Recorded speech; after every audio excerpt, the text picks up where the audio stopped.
여러분 같이 한번 인사를 나눕니다. 주님의 은혜가 여러분에게, 앞뒤 전후좌우로 주님의 은혜가 여러분과 함께 하시기를 바랍니다. 여러분 가만히 저를 한번 주목해 보시기 바랍니다. 사람은 보는 것이 매우 중요합니다. 할렐루야. 왜냐? 무엇을 보느냐에 따라서 인생이 바뀝니다. 도저히 믿을 수 없는 일도, 도저히 말이 되지 않는다라고 생각했던 것도, 도저히 답이 나오지 않는 것도 자기 눈으로 보면 달라지게 되어 있습니다. 그래서 누가 예수 믿는 사람이냐? 예수님이 보이는 사람이에요. 아니, 무슨 그림으로 말하는 게 아니에요. 무슨 예수님 사진을 봤다는 게 아니에요. 그런 것을 말하는 게 아닙니다. 여기서 예수님을 봤다라고 하는 것은 성경을 통하여 예수님이 누구신지, 예수님이 왜 사람이 되셨는지, 예수님이 왜 세리와 창기의 친구가 되셨는지, 예수님이 왜 십자가 위에서 물과 피를 다 쏟으시고 죽으셨는지, 왜 예수님이 다시 부활하셨는지, 왜 예수님이 다시 오시게 되시는지를 제대로 보게 되면, 똑바로 보게 되면 인생은 바뀝니다. 인생은 새로워집니다. 왜요? 주님을 영접합니다. 주님을 나의 주님으로 모실 수밖에 없습니다. 주님을 나의 주님으로 모시면 더 이상 더럽고 악취나는 삶을 청산합니다. 살지 않습니다. 새 삶을 삽니다. 거듭난 삶을 살 수밖에 없습니다. 그래서 누구를 보는 게 중요해요? 예수님을 보는 게 중요합니다. 꿈속에서라도 그분의 살아계심을 한번 보는 것이 중요해요. 오늘 본문은 히브리어 원문을 가만히 보면 자 보라라고 있어요. 자 보라. 어순을 바꿔놨어요. 자 보라. 감탄사로 시작합니다. 아니, 도대체 하나님께서, 전능하신 하나님께서, 전지전능하신 하나님께서, 생사화복을 주관하시는 하나님께서, 크신 위대하신 하나님께서 무엇 때문에 감탄하시는 거예요? 무엇 때문에 감탄하시면서 자 봐라 이렇게 호들갑을 떠는 거예요? 여러분, 이사야 42장은 종의 노래예요. 종의 노래. 오실 메시아, 이런 메시아가 이렇게 오신다. 그래서 첫 번째 종의 노래예요. 그 종이 와서, 그 메시아가 와서, 그 예수님이 와서 세상을 이렇게 구원할 것이다. 그 예수님은 이런 분이다. 자 봐라. 감탄하시는 우리 하나님입니다. 그러면서 우리에게 보라고 하십니다. 우리가 살 길 42번째. 여러분, 왜 42번째라고요? 이사야 42장입니다. 다 같이 하나님의 보여주심. 여러분, 왜 이렇게 보여주시려고 해요? 왜 이렇게 보라고 해요? 봐야 산다니까요. 봐야 살아요. 본문은 저와 여러분에게 세 가지를 주목시키고 있습니다. 첫 번째가 뭐냐? 하나님의 종이 어떤 사람인지, 하나님이 선택하시는 사람들이 어떤 사람인지를 보게 만들고, 두 번째가 하나님이 선택하신 종들에게 하나님이 반드시 요청하는 것이 있어요. 세 번째가 하나님의 선택을 받은 종들에게 주신 경고가 있어요. 종은 종다워야 합니다. 하나님이 선택한 사람들은 선택한 사람다워야 한다라고 하는 것을 보라는 것입니다. 그래야 우리도 살고 가정도 살고 역사도 살릴 수 있는 줄로 믿습니다. 살리는 저와 여러분이 되기를 바랍니다. 무엇을 주목해야 되느냐 말씀드린 것처럼 첫 번째, 다 같이 한번, 하나님이 선택하시는 사람, 하나님이 어떤 사람을 선택하시는지를 볼 수 있어야 해요. 거두절미하고 다 같이, 사명이 분명한 사람이다. 여러분 1절을 다 같이 한번 읽어봅니다. 1절 시작. 내가 붙드는 나의 종, 내 마음에 기뻐하는 자, 곧 내가 택한 사람을 보라. 내가 나의 영을 그에게 주었음즉 그가 이방에 정의를 베풀리라. 자 보세요. 왜 하나님께서 붙드시겠어요? 제가 산에 갈 때 버려져 있는 나무 막대기를 손에 집어요. 왜? 쓸모가 있어서. 하물며 하나님께서 당신의 종들을 붙드실 때 여러분 그냥 붙드시겠어요? 아니라니까요. 하나님이 그 종을 통해서 할 일이 있는 줄로 믿습니다. 그 일이 뭐예요? 그게 사명이에요. 왜 하나님의 마음에 기뻐하는 자입니까? 사실 부모가 자식을 양육하다가 보면 여러분 아이가 무엇을 잘 못해도 존재하는 것만으로도 그냥 좋아요. 그냥 좋아. 혹시 저와 여러분은 누군가의 다 자녀잖아요. 그럼 한 가지 분명히 알아야 해요. 내가 무엇을 잘하지 못해도, 내가 무슨 특별한 삶을 살지 못해도 부모님들은 여러분이 존재하는 것만으로도 좋아요. 그냥 곁에 있기만 해도 기뻐요. 좋아요는 지나갔다니까요. 그냥 감사해요. 그래서 늘 부모들이 자녀들에게 하는 말이 뭐냐 그러면 건강해야 한다는 거예요. 너 자신을 뭐 해야 된다는 거예요? 소중히 여겨야 한다는 거예요. 한번 지나갔다니까요. 여러분 그런데 그 자녀들이 존재하는 것만으로도 좋은 그 자녀들이 자기가 해야 할 일을 해요. 아멘이라도 좀 하세요. 자기가 해야 될 일을 잘해요. 여러분 자기가 세워진 그 자리에서 빛이 반짝반짝 납니다. 그러면 부모들은 울어요. 아멘이라도 좀 하시. 기쁨을 넘어서 부모님들은 우신다니까요. 기쁨의 눈물을 흘린다니까요. 그런데 오늘 하나님께서 그 마음에 기뻐하는 자예요. 왜요? 왜? 이 종이 이 메시아가 이 올 종이 할 일을 다 한다는 거예요. 다 한다는 거예요. 하나님의 뜻을 이루어 드린다는 거예요. 왜 하나님께서 택한 사람이시겠어요? 거두절미하고 지금 본문의 배경은 이스라엘 백성들이 바벨론의 포로로 끌려가서 죽을 고생을 하고 있어요. 처절한 삶을 살고 있어요. 처참한 삶을 살고 있어요. 그 포로된 이스라엘 백성들을 해방시켜서 고국으로 돌아오게 해야 될 것 아니에요. 죄 때문에 삶의 자리가 무너져서 매일매일 지옥을 경험하고 있는데 그 지옥에서 건져내서 천국으로 바꿔야 될 것 아니에요.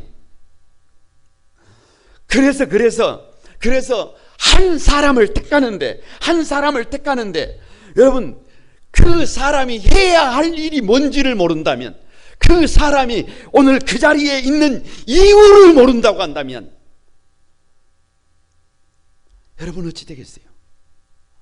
왜 하나님의 영을 그에게 주시느냐? 영은 거두절미하고 하나님의 능력의 영이에요. 성령님이에요. 성령님. 하나님께로 받은 사명을 이루기 위하여. 왜요? 힘으로 안 되니까. 능력으로 안 되니까. 나의 힘이 아니라 하나님의 신적인 힘이 필요하니까 힘으로 되지 않고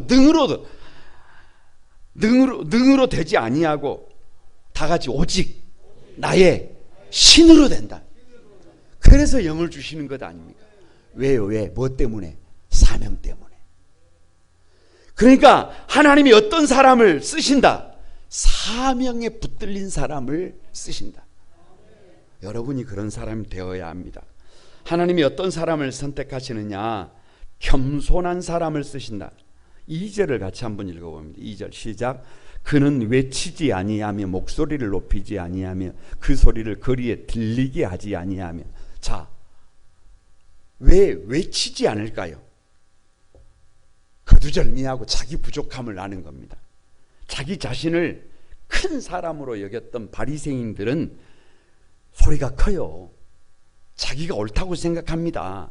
그래서 자기를 과신합니다. 그런데 세리 보세요. 세리 자기 부족함을 알아요. 자기 모자람을 알아요. 자기 죄인됨을 알아요. 그래서 어떻게 있어요? 외치지 않아요. 그래서 겸손합니다. 그래서 하나님께서 쓰십니다. 왜 목소리를 높이지 않을까요? 자기 부족함을 아니까 더 이상 자기 자신을 주장하지 않습니다. 예수님조차도 이 잔을 내게서 지나가게 해주십시오. 그러나 내 뜻대로 마시고 다 같이 아버지의 뜻대로 되기를. 자기 목소리를, 자기 뜻을 주장하지 않습니다. 자기 목소리를 높이지 않습니다. 이사야를 읽어가다가 보면 우리가 이미 보았습니다만은 6장 2절에 보면 천사에게는 날개가 6개가 있습니다. 여러분, 보통 천사들은 보통 우리가 생각할 때는 날개가 2개면 충분하잖아요. 그런데 날개가 6개예요. 그런데 6장 2절을 가만히 보다가 보면 그 천사의 날개 6개가 용도가 다 달라요. 용도가 달라. 그 둘로는 자기의 얼굴을 가리웠고 그래요. 여러분, 천사가 왜 자기 얼굴을 가리울까요? 천사도 자기 얼굴을 가리운다니까. 하나님 앞에서 천사도 자기 얼굴을 가리워 자기 부족함을 알아요. 자신을 주장하지 않아요. 천사가 하나님의 뜻을 위하여 존재해야지 자신의 뜻을 주장하기 시작하면 그걸 사탄이라 그래요. 더 이상 천사가 아니에요. 그래서 루시퍼가 됩니다. 그래서 마귀는 이탈천사예요. 이탈천사. 그래서 천사 같은 삶을 살려면 자기 부족함을 알아야 해요. 자기 모자람을 알아야 해요. 그래서 겸손은 자기 부족함을 아는 것이에요. 천사가 그 둘로는 자기 발을 가리웠거든요. 자기 발을. 여러분, 왜 자기 발을 가리우겠어요? 내가 걸어온 길이요. 내가 걸어온 길. 내가 걸어온 길. 찬송가 가사가 그래요. 걸음마다 자욱마다 다 멋뿐이다. 다 멋뿐이다. 걸음마다 자욱마다 다 죄뿐입니다. 많은 사람들을 힘들게 했어요. 하나님 앞에서 범죄했어요. 악취가 나는 삶을 살았어요. 그래서 두 날개로 자기 죄를 가리우는 거예요. 자기 죄를. 그리고 나머지 두 날개로 날아오르는 것입니다. 우리는 자기 할 일만 다 하면 되는 줄 알아요. 그게 아니라니까. 그게 아니라니까. 진짜 성도다운 삶을 살려면, 하나님이 쓰시는 삶을 살려면 자기 얼굴을 가리울 줄 알아야 해요. 여러분, 자기가 살아온 걸음을 덮을 줄 알아야 해요. 자기 죄를 볼 줄 알아야 해요. 그리고 하지 말아야 할 것을 하지 말아야 해요. 그것이 겸손한 사람입니다. 왜 그 소리를 거리에 들리게 하지 않을까요? 생각을 해보세요. 자기 부족함을 아니까, 더 이상 자기를 주장하지 않으니까 소리가 어디로 나가지 않아요. 밖으로 나가지 않아요. 여러분, 교회는 소리가 밖으로 나가면 더 이상 그 교회는 곤란해요. 더 이상 곤란해. 그래서 솔로몬 성전 공사를 할 때 성전에서 돌 다듬는 소리가 나지 않았어요. 여러분, 15만 3,600명에 동원된 큰 공사예요. 큰 공사. 솔로몬 성전이 큰 대공사예요. 그런데 돌 다듬는 소리가 들리지 않아요. 왜요? 성전 설계도를 하나님으로부터 받았어요. 여러분, 무슨 말이냐? 일꾼들은 감독의 말을 들어요. 감독은 솔로몬의 말을 들어요. 솔로몬은 다윗의 말을 들었어요. 그래서 성전 짓는 곳에는 사람의 소리가 들리지 않았어요. 그냥 내 주장이 있는 것이 아닙니다. 하나님의 소리만 났습니다. 그래서 교회는 하나님의 소리만 들렸습니다. 그래서 진정한 겸손은 누구의 소리가 없어요. 나의 소리가 담장을 넘어가지 않게 하는 것입니다. 우리 교회가 교회다운 하나님이 쓰시는 교회가 되려면 여러분, 소리가 밖으로 넘어가지 말아야 합니다. 하나님이 선택하신 사람은 그렇게 겸손하게 순종하는 사람이더라. 여러분이 그런 사람 되기를 바랍니다. 하나님은 어떤 사람을 선택하시느냐? 감사하는 사람이에요. 3절과 4절을 여러분 한번 봅니다. 3절과 4절 시작. 상한 갈대를 꺾지 아니하며 꺼져가는 등불을 끄지 아니하고 진실로 정의를 시행할 것이며 그는 쇠하지 아니하며 낙담하지 아니하고 세상에 정의를 세우기에 이르리니 섬들이 그 교훈을 앙망하리로다. 왜 상한 갈대를 꺾지 않고 꺼져가는 등불을 끄지 않을까요? 이미 상한 갈대라니까요. 이미 백해무익한 갈대라니까요. 이미 꺼진 등불이라니까요. 여러분, 이미 상해버렸는데, 이미 꺼져버렸는데 그걸 어디에다가 씁니까? 여기 갈대가 진짜 갈대일까요? 여기 등불이 진짜 등불일까요? 그거 아닙니다. 여기 갈대는 상한 영혼입니다. 다른 사람이 볼 때 백해무익한 존재 같은 존재입니다. 이미 쓸모가 없다니까요. 이미 사람으로 가치가 없다니까요. 이미 남편으로 가치가 없다니까요. 이미 아내로 가치가 없다니까요. 차라리 그런 남편이라면, 차라리 그런 아내라면, 차라리 그런 사람이라면 있는 것이 나아요, 없는 것이 나아요? 없는 것이 나아요. 그래서 세상 사람들은 상한 갈대는 어떻게 해요? 그냥 버립니다. 그냥 꺾어버립니다. 꺼져가는 등불을 꺼버립니다. 그러나 믿는 사람들은 오히려 상한 갈대를 여러분 꺾지 않습니다. 돕습니다. 헬퍼가 됩니다. 서로를 위해 줍니다. 세상 사람들이 다 등을 돌려도 나는 등을 돌리지 않습니다. 비록 상한 갈대라고 할지라도, 꺼져가는 등불일지라도 있는 모습 그대로를 사랑합니다. 있는 모습 그대로를 감사로 받습니다. 하나님께서 왜 우리를 한 몸된 교회로 부르셨을까요? 어느 날 눈을 뜨고 가만히 보면 성도들이 상한 갈대가 되어 있어요. 상한 갈대가 꺼져가는 등불이에요. 여러분, 그래도 포기하지 말라는 것입니다. 있는 모습 그대로 귀하게 여기라는 것입니다. 존재 자체를 감사로 받으라는 것입니다. 그래서 성도들은 상한 갈대 같은 영혼들을 살려낸 경험이 있어야 해요. 주님의 몸된 교회는 꺼져가는 등불 같은 영혼들을 살려낸 경험이 있어야 합니다. 그래야 상한 갈대 같은 영혼이라도, 꺼져가는 등불 같은 영혼이라도 여러분 쉽게 생각하지 않고 감사로 받을 수 있습니다. 있는 모습 그대로 받을 수 있습니다. 왜 그는 쇠하지 아니하며 낙담하지 않느냐? 여러분, 특수교육을 전공하는 분들이 의외로 많아요. 특수교육을 전공하시는 분들은 중증 장애인들을 돌보는 일을 합니다. 돕는 훈련을 받습니다. 그런데 훈련을 받을 때 장애우를 이렇게 지도해라, 저렇게 지도해라, 이런 거 별로 없어요. 그런 거 별로 없어요. 그러면 그 긴 시간 동안 무슨 공부를 하느냐? 포기하지 않는 훈련을 받습니다. 다 같이 좌절 금지, 실망 금지, 낙심 금지. 왜요? 왜요? 왜 절망 금지예요? 왜 낙심 금지예요? 왜 좌절 금지예요? 지도하는 사람이 좌절해버리면, 가르치는 사람이 실망해버리면, 가르치는 사람이 낙심해버리면 여러분, 아이에게 희망이 없어요. 아이에게 희망이 없어요. 장애우는 죄송하지만 학습의 진도가, 학습의 능력이 보통 사람보다 현저하게 낮습니다.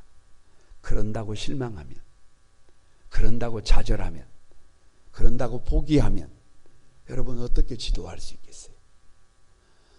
무엇을 어떻게 가르치나 보다 더 중요한 것이 뭐냐? 여러분, 그냥 좌절하지 않는 법이에요. 절망하지 않는 법이에요. 우리의 힘으로 되지 않을지라도, 우리의 능력으로 되지 않을지라도 여러분, 그냥 우리 뒤에 누가 계셔요? 하나님이 계셔요. 아니, 그 연약한 꺼져가는 등불도, 그 상한 갈대도, 그것을 만드신 분이 누구예요? 그래서 있는 그대로를 감사로 받을 수 있어야 해요. 그래야 좌절하지 않습니다. 그래야 절망하지 않습니다. 그래야 포기하지 않습니다. 그런 사람이 바로 겸손한 사람입니다. 그런 사람을 쓰시는 줄로 믿습니다. 우리 예수님이 어떤 분이냐? 우리 예수님은 사명에 붙들리는 분이에요. 예수님은 어떤 분이냐? 겸손한 분이에요. 예수님은 어떤 분이냐? 죄인된 우리를 있는 그대로 감사로 받아 주신 분입니다. 옆 사람을 한번 축복합니다. 하나님이 선택하시는, 쓰시는 사람, 당신이 되어야 합니다. 사명에 붙들려야 해요. 여러분, 겸손해야 해요. 있는 그대로를 감사로 받을 줄 알아야 해요. 그런 여러분을 쓰시게 될 것을 믿습니다. 무엇을 주목해야 하느냐? 찬송을 요청하시는 하나님을 주목해야 합니다. 아무리 하나님의 선택을 받았다고 해도 하나님의 선택을 받은 일꾼들이 원망하고 불평하고 책임을 다른 사람에게 전가시키는 삶을 살아서는 안 됩니다. 우리가 해야 할 일은 딱 한 가지. 그럼에도 불구하고 뭐 하는 거예요? 찬송하는 거예요. 여러분 10절을 한번 봅니다. 10절 다 같이 시작. 항해하는 자들과 바다 가운데의 만물과 섬들과 거기에 사는 사람들아 여호와께 새 노래로 노래하며 땅 끝에서부터 찬송하라. 10절과 16절에 보면 여러분 항해하는 사람들, 바다 가운데 만물들, 섬들, 광야의 성읍들, 게달의 촌락들, 셀라의 거민들, 페트라를 말합니다. 무슨 말이에요? 이 땅에 존재하는 모든 도시는, 모든 만물은 뭐 하라는 거예요? 찬양하라는 거예요. 여러분 요즘 같은 시대에는 코로나에 걸리지 않아도 할 일이 뭐예요? 찬양하는 거예요. 혹시 걸려도 격리를 하고 있어도 우리가 할 일이 뭐예요? 다시 회복이 되어도 왜요? 이사야 43장 21절에 이 백성은 내가 나를 위하여 지었나니 나를 찬송하게 하려 함이라. 우리가 살 길이 뭐냐? 왜 이렇게 찬양을 요청하시느냐? 찬송하면 어둠이 물러갑니다. 찬송하면 인생의 여병이 와요. 찬송하면 흉악의 결박이 풀어집니다. 찬송하면 두려움이 사라지고 근심과 걱정이 사라집니다. 살 길이 생깁니다. 희망이 생깁니다. 우리 모두가 살 길이 뭐냐? 찬송이. 찬송하면 인생이 지루하지 않습니다. 찬송하면 권태롭지 않습니다. 허무하지 않습니다. 찬송하면 감격이 옵니다. 찬송하면 사랑하고 싶습니다. 찬송하면 살고 싶습니다. 그래서 저 계시록에 보면 흰 옷 입은 무리가 뭐 하느냐? 찬송합니다. 아니 14만 4천 외에는 다 같이 능히 이 찬송을 배울 자가 있다 없다? 없어요.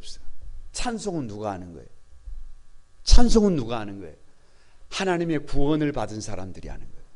하나님의 선택을 받은 사람들이 하는 거예요. 여러분 내가 하나님의 구원을 받은 백성이냐? 내가 하나님의 선택을 받은 하나님의 사람이냐? 뭘로 구별한다고요? 내가 지금 찬송하고 있느냐? 내가 찬송하지 않느냐? 그것으로 자신을 점검해 볼 수 있는 줄로 믿습니다. 하나님의 선택을 받은 종들에게 왜 찬송을 요청하시느냐? 다 같이 찬송은 영광을 하나님께 돌리는 것이다. 나에게 돌리는 게 아니에요. 제가 이 이사야 42장을 가만히 묵상을 하는데요.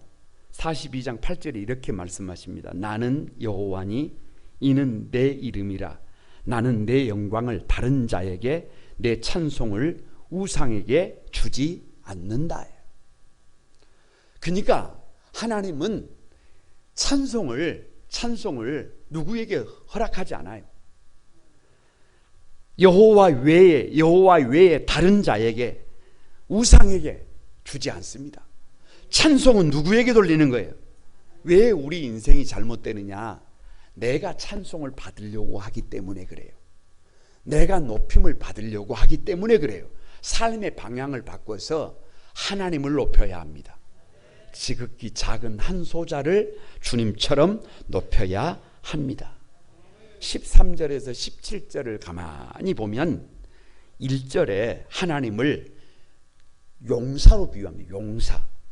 2절에 하나님을 해산하는 여인으로 비유합니다. 성경을 가만히 묵상하다가 제 마음을 이렇게 두드렸어요. 하나님은 아버지예요. 아버지, 용사. 어렸을 때 제가 만난 아버지는 우리 아버지는 어떤 분이냐? 여러분, 거두절미하고 겁이 없으신 분이에요. 누가 볼 때, 제가 볼 때.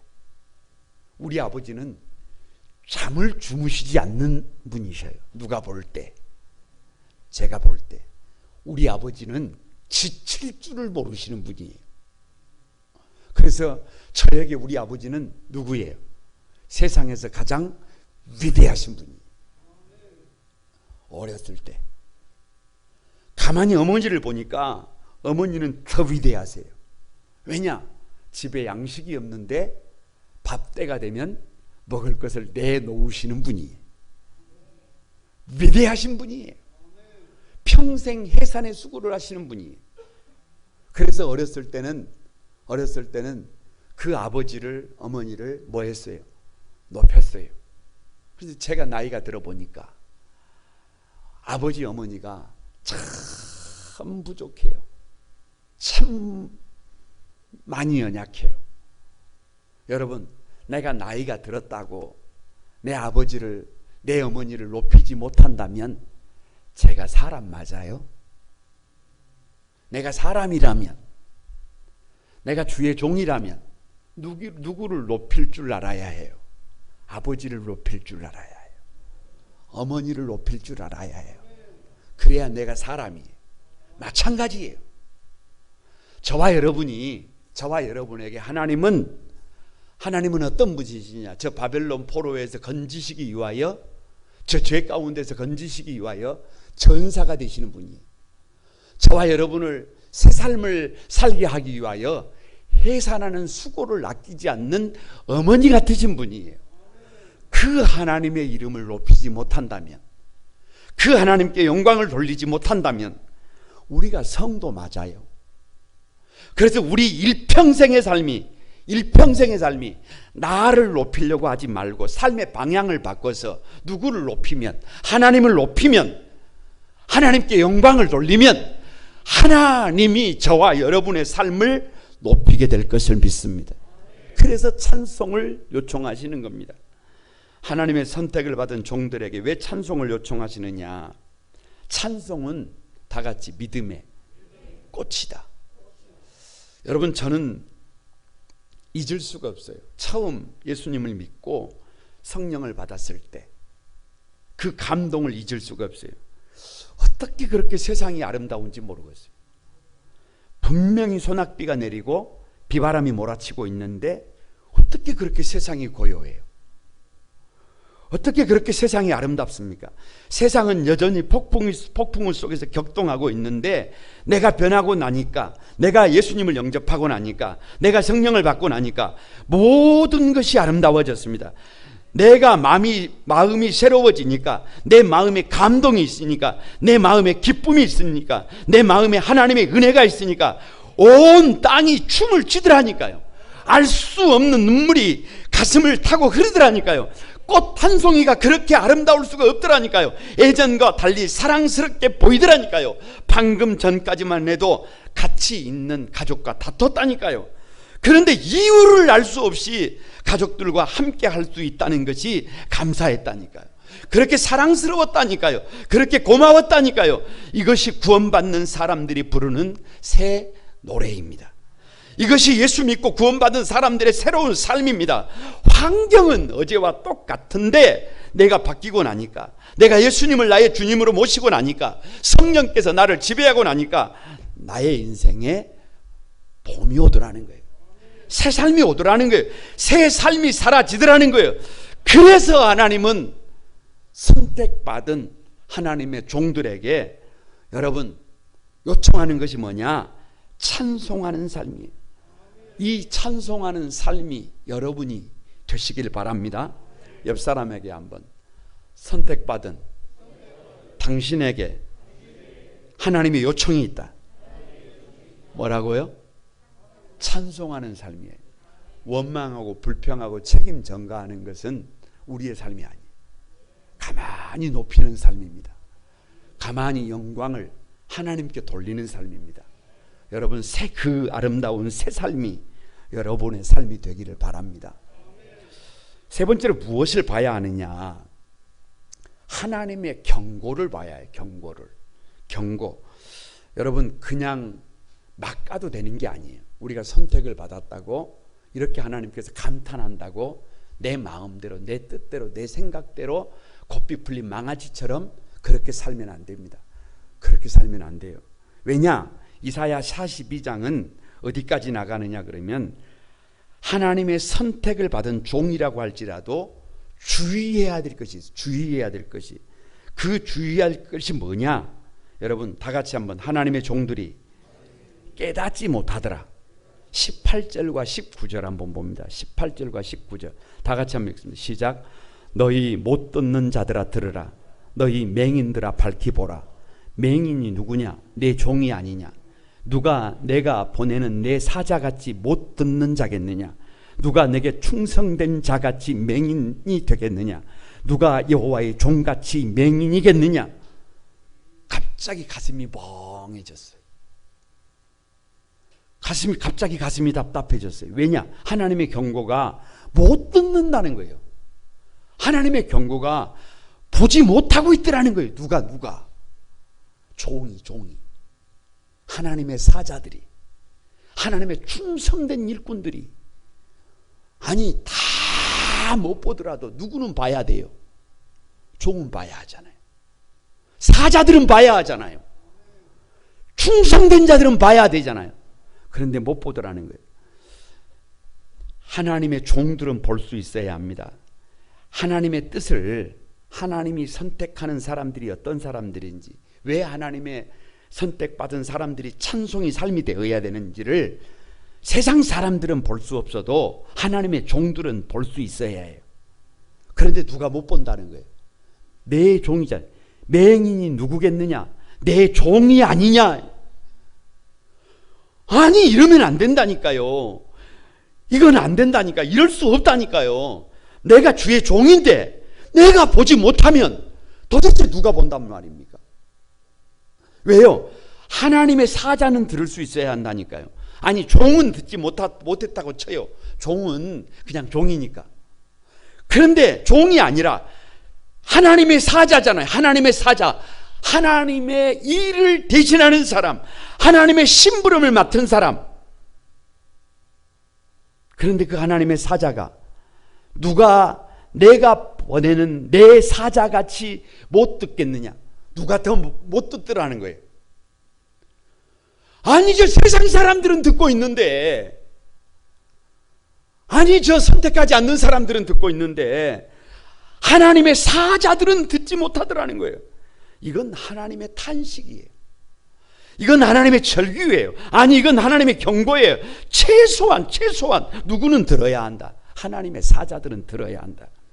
왜요? 하나님의 충성된 자들은 볼 수 있어요. 여러분 보세요. 아니 종들은 못 들어 다쳐요. 종들은 종이니까 못 들어 다쳐요. 여러분 하나님의 사자가 실수했다고 쳐. 그런데 누가 내게 충성된 자냐? 누가 내게 충성된 자? 누가 내게 충성된 자 같이 맹인이겠느냐? 무슨 말이에요? 자기가 스스로 생각한다는 거예요. 나는 내 마음의 중심에 누가 있다. 하나님을 모시고 있다. 나는 주를 위하여 산다 죽는다.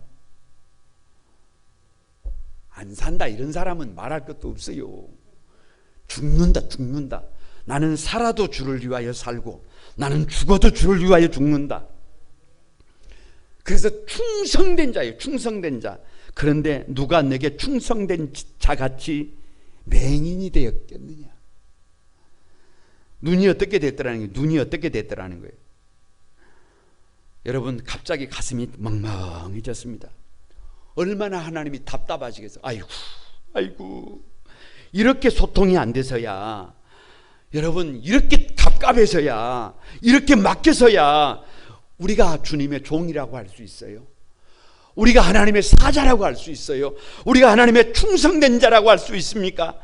나 스스로는 잘하고 있다고 생각할 수 있어요. 나 스스로는 하나님의 뜻을 따라 살고 있다고 생각할 수 있어요. 그런데 하나님께서 볼 때 너는 듣지 못하고 있고, 너는 보지 못하고 있고, 너는 송인이고 너는 맹인이구나. 여러분 이게 점층법이에요. 점층법. 무슨 말이냐? 나의 종이 보지 못하고 듣지 못한다. 더 나아가 나의 사자도 듣지 못하고 보지 못한다. 거기다가 나의 충성된 종도 듣지 못하고 보지 못한다. 여러분 이게 뭐예요? 하나님의 처절한 눈물이에요. 눈물. 아니 이건 경고예요. 경고. 좀 보라는 거예요. 좀 들으라는 거예요. 하나님의 선택을 받지 못한 종이라고 할지라도 왜 경고냐? 다 같이 한번. 보지 못하고 듣지 못하고 깨닫지 못하는 것도 습관이다. 21절을 보시기 바랍니다. 여호와께서 그의 의로 말미암아 기쁨으로 교훈을 크게 하며 존귀하게 하려 하였으나, 하나님의 의도가 뭐냐 그러면 당신의 백성들을 존귀하게 세우는 거예요. 귀하게 세우는 거예요. 선민으로 세우는 거예요. 정말로 복 있는 성도들로 세우기를 원하시는 거예요. 그래서 기쁨으로 교훈을 크게 기쁨으로 교훈을 받기를 소망하는 거예요. 그런데 습관적으로 듣지 않습니다. 습관적으로 보지 않습니다. 습관적으로 여러분 귀를 돌립니다. 이스라엘 역사를 보면 이게 습관적이에요. 여러분 광야에서 하나님이 얼마나 그들에게 많은 것을 보여주셨습니까? 만나도 보여주고 메추라기도 보여주고 불기둥도 받고 구름기둥도 받고 쓴물이 단물이 된 것도 받고 다 봤어요. 다 봐. 하나님이 보여주신 것이 많은데 어떻게 해요? 못 본 것처럼, 안 본 것처럼. 여러분 그렇게 습관적으로 그렇게 살아요. 사사시대도 정말 습관적입니다. 구원해 놓으면 다시 감사하다가 타락하고, 어쩔 수 없어서 사사를 보내 다시 구원해 놓으면 그럴듯하다가 또 타락하고. 이게 뭐예요? 습관이에요. 습관. 이게 습관. 여러분 왕정시대도 마찬가지. 우리가 보고 있는 지금 이 히스기야도 마찬가지예요. 아수르의 18만 5천 명을 하루아침에 죽여놓아도, 살 길을 개척해 놓아도 언제 봤다느냐? 모른 척하고 있어요. 모른 척하고, 못 본 것처럼, 못 들은 것처럼 습관적으로 살아가고 있어요. 여러분 불순종도 습관입니다. 게으름도 습관입니다. 영적 안주도 습관입니다. 오늘 아침에 새벽 기도를 주일날 아침에 하는데요, 저 뒤쪽에 어린 아이들부터 한 가정이 와서 다 앉았어요. 앞에는 텅 비어있고. 이 잘못된 습관에서 여러분 돌아서시길 바랍니다. 경고의 경고. 누구의 경고? 하나님의 경고. 하나님의 선택을 받은 종이라고 할지라도 주의해야 될 경고가 뭐냐 그러면 영적인 감각을 빨리 회복하라는 것입니다. 25절을 보세요. 그러므로 여호와께서 맹렬한 진노와 전쟁의 위력을 이스라엘에게 쏟아 부으시며 그 사방에서 불타오르나 깨닫지 못하며 몸이 타나 마음에 두지 아니하는도다. 여러분 사방에서 불이 타서 불이 붙어버렸어요. 그런데 깨달아요? 깨닫지 못해요. 몸이 지금 타오르고 몸이 불살라서 타져가고 있는데 여러분 깨닫고 있어요. 깨닫지 못하고 있어요. 못하고 있어요. 우리 몸에, 여러분, 우리 몸이라고 하는 것은 사용하지 않으면 퇴화가 됩니다. 퇴화가 돼. 눈이 보지 않기를 시작하면 안 보여요. 듣지 않으려고 하면 안 들려요. 퇴화가 됩니다. 퇴화가 돼. 우리가 그렇게 영적으로 감각을 잃어버린 사람이 아닌가 생각해 봐야 해요. 생각해 봐요. 하나님은 지금도 살아계신 분입니다. 그런데 그분이 보이지 않는다? 우리 눈이 퇴화된 거예요. 하나님은 지금도 말씀하십니다. 그런데 말씀이 들리지 않는다? 퇴화된 거예요. 안 보다가 보니까, 듣지 않다가 보니까, 거절하다가 보니까, 여러분 들려요, 안 들려요? 안 들려요. 지금도 강단에서 여러분 하나님의 말씀이 선포되어지는데 들려요, 안 들려요? 들려야 합니다. 들려야 해요. 그런데 기능이 퇴화돼 버리면 그냥 영적인 소경이에요. 그냥 영적인 맹인이에요. 예수님을 나의 주님이라고 하면서 복종하지 않는 것이 습관이 됐어요. 예수님을 나의 길이라고 하면서 주님이 가신 길을 따라가지 않는 것이 나의 삶이 됐어요. 예수님을 아름답다고 하면서 예수님을 본받지 않습니다. 예수님을 나의 주님이라고 부르면서 더 이상 예수님의 말씀을 신뢰하지 않습니다. 여러분, 누가 맹인이에요? 누가 소경이에요? 우리가 소경이에요. 하나님의 요청이 뭐예요? 아무리 선택을 받은 사람이라도, 아무리 하나님이 쓰는 사람이라도 여러분 영적인 소경이 돼가지고는 어떻게 된다는 거예요? 답이 없다는 거예요. 돌아서야 한다는 거예요. 거룩한 꿈한 소망에 사랑하는 가족 여러분, 주님은 오늘도 흥분하셨어요. 자, 보라, 감탄하셨어요. 누구를 보라는 거예요? 예수님을 보라는 거예요. 다시 앞으로 오실 예수님을 보라는 거예요. 예수님은 사명에 붙들려 있어요. 예수님은 겸손하셨어요. 예수님은 있는 그대로를, 죄인된 우리를 감사함으로 받으셨어요. 그리고 평생 원망이나 불평이 아니라 책임 전가가 아니라 여러분 찬송하는 삶을 살았어요. 그리고 늘 깨어 있었어요. 이제는 여러분, 우리가 하나님께서 거룩한 꿈 한 소망 교회를 봐라, 거룩한 꿈 한 소망 교회 사랑하는 누구 집사를 봐라, 누구 권사를 봐라, 누구 장로를 봐라, 감탄하시기 위해서라도 여러분, 저와 여러분이 하나님이 어떤 사람을 쓰시는지, 그 사람들에게 무엇을 요청하시는지 우리가 깨어 있어야 합니다. 그래서 하나님의 앞에 쓰임받는 한소망에 사랑하는 가족들이 다 되시기를 주님의 이름으로 축복합니다. 우리 같이 한번 찬양하면서